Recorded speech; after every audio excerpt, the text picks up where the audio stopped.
Absolutely. ఈ ప్రభుత్వంలో హత్య రాజకీయాలు ఉండకూడదండి ఎప్పుడు కానీ.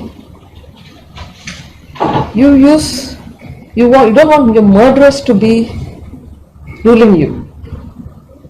You need a healthy democracy.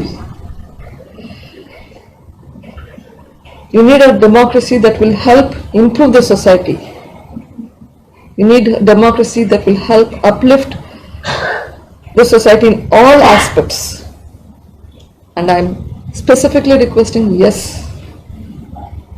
please do not vote and bring my brother's party back into power.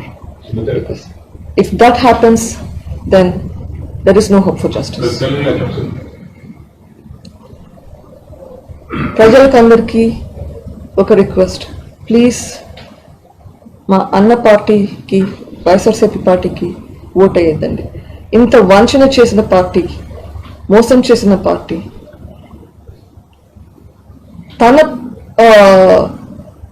వాళ్ళకి తన అనుకునే వాళ్ళకి మాత్రమే హెల్ప్ చేసి అందరికీ హెల్ప్ చేయకుండా ఉండే వాళ్ళకి ప్లీజ్ ఓట్ వేయకండి.